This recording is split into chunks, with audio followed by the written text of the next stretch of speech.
और आखिरी ये बात है, कई लोगों को समझ में नहीं आ रहा है कि आर्ट ऑफ लिविंग क्या चीज है, जीवन जीने की कला क्या है। इसके बारे में कुछ बताइए, ऐसे मन में हो रहा, चल रहा है ना कुछ लोगों के मन में।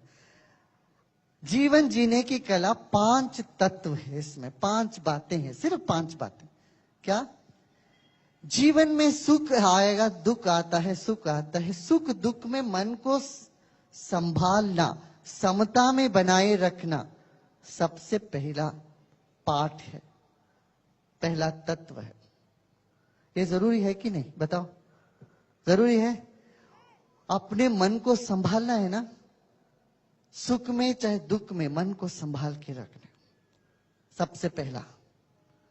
विरोधात्मक चीजें होती है, कभी हार कभी जीत, कभी लाभ कभी नुकसान, कभी खुशी कभी गम। ये आते हैं चले जाते हैं, मगर आदमी भीतर से यदि टूट जाता है, मन उसका एकदम बैठ जाता है, तो वह फिर कुछ नहीं कर पाएगा। मन को थामे रखने की कला है ये सबसे पहला पाठ। दूसरा पाठ है जीवन जीने की कला का दूसरा पाठ, जो व्यक्ति जैसा है उनको वैसे स्वीकार करें। हम चाहते हर कोई मेरे जैसे हो, कहां संभव है? सासू जी चाहती है बहू मेरे जैसे हो, जो मैं कहता हूं वही सही वही माने। बाप समझता बेटे मेरे जैसे ही करे। संघर्ष शुरू हो जाता है घरों में, समाज में। तो मैं कहता हूं जो जैसा है उनको वैसे स्वीकार करें, उनको समय दें बढ़ने के लिए, अपनी रफ्तार से वो आगे बढ़ेंगे। ये दूसरा पार्ट है। तीसरा है, ये चिंता न करे दूसरे व्यक्ति तुम्हारे बारे में क्या सोच रहे हैं। दुनिया में हर आदमी को सोचने का अपना ही एक ढंग है, विचार है। जो जो चाहे सोचने दें आपके बारे में, आप फिक्र मत करो दूसरे व्यक्ति हमारे बारे में क्या सोच रहे हैं। सोच सोच के आप दुखी हो रहे हो। कितने लोग इस तरह से दुखी होते हैं दूसरों के विचारों को देख करके।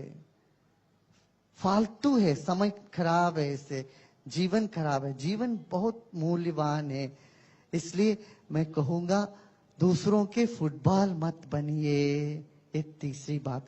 चौथी बात है, जब हमसे भूल होती है तो हम कहते हैं कि हम भूल हो गया जी क्या करें। पर कोई और करता हो तो हम कहते हैं इसने तो जानबूझ के करी। किसी और के भूलों पर हम समझते हैं इसने जानबूझ के करी। सो न करिए, क्षमा करें। ये ना सोचे दूसरा के हमसे माफी मांगे तब माफ करूंगा। मांगे ना मांगे, अपनी तरफ से सबको माफ कर दो कि आपका मन खाली हो जाएगा, आप खुश रह पाओगे, आप हल्का महसूस करोगे।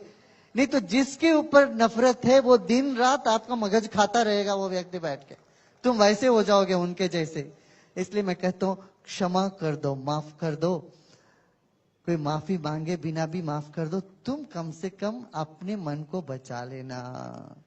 क्षमा ये बहुत बड़ी चीज है, बहुत मुख्य चीज है। जीवन में हमें सुखी रहना हो तो एक क्षमा हमारे जीवन में लानी पड़ेगी हमें। हाँ? अष्टावक्र महर्षि यही कहते हैं, भाई तुम्हें मुक्ति चाहिए तो दया, क्षमा, आर्जव, सरलता, इसको तुम अमृत जैसे मान के जीवन में बना लो। आप अभी कर सकते हो क्या? देखिए आज तक जिन जिन के तरफ तो आपकी नफरत है, कुछ है, द्वेष है, एक ही मिनट लगता है उसमें। 1 मिनट सोचो, चलो मैं माफ कर दिया सबको। कर सकते हो, कह सकते हो? कितने लोग कह सकते हो? हाथ उठाना, हाथ उठाओ, देखो हाथ उठाओ भाई। देखो कितना हम खुश हो जाते हैं, मन प्रसन्न हो जाता है। अच्छा आपको लगता है मुश्किल है माफ करना, मैं एक और उपाय करूंगा। जब गुरुजी आपके शहर में आते हैं, आपका फर्ज क्या बनता है? दक्षिणा देने की फर्ज बनता है नहीं क्या? जब एक गुरु जी अपने घर में गांव में आते हैं तो हमारा कर्तव्य क्या होता है? गुरु को दक्षिणा देते हैं। मैं दक्षिणा के रूप में आपसे दो चीज मांगूंगा। एक तो जिससे आपको नफरत है वो नफरत मुझे दक्षिणा में दे देना, उनको जाके मिठाई बांट देना। और दूसरी बात, आपके मन में कोई चिंता सता रहा हो, वो चिंता को भी आप मुझे दक्षिणा के रूप में दे दो। अपनी चिंता मुझे दे दो। यही दो दक्षिणा मुझे चाहिए। आप मुस्कुराते मुस्कुराते रहो, जीवन में आगे बढ़ो, सेवा के काम में लगो, सबकी सेवा करो। वही ईश्वर पूजा है।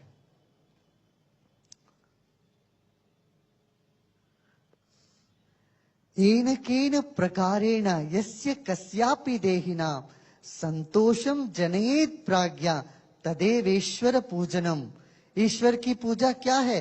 किसी भी तरह से सब लोगों के मन में खुशी पैदा करो, संतोष पैदा करो, यही सबसे बड़ी ईश्वर की पूजा है। कितनी बड़ी बात, सुंदर बात कह दी हमारे पूर्वजों ने, है ना। और पांचवी चीज है, पांचवा तत्व जो आर्ट ऑफ लिविंग का जो फाउंडेशन है, वो है वर्तमान में जीना। अब अब अब अब बीती हुई समय जैसा भी हुआ हो, उसको लेके पोस्टमार्टम करते हुए, विषाद करते हुए समय नहीं बिताना। हम 70-80% हमारा समय व्यर्थ करते हैं बीती हुई बातों को लेके। वो क्यों हुआ, कैसे हुआ, ये सब इंक्वायरी कमीशन बिठाते रहते हैं हम लोग। इसमें पैसा खर्च, समय बर्बाद, सब बीती हुई समयों को लेके अफसोस करते रहना मूर्खता है। बुद्धिमत्ता यही है, जो बीत गई उससे पाठ सीखा, वर्तमान में खुशी से आगे बढ़े, वर्तमान में जियो। ये जीवन जीने की कला है। अच्छा, आप ये कहोगे गुरुजी ये सब सुनने में अच्छा है, जीवन में उतरना मुश्किल लगता है। तब मैं कहूंगा सुदर्शन क्रिया करो, प्राणायाम करो, देखो कैसे जीवन में ये सहजता से निखर आएगी।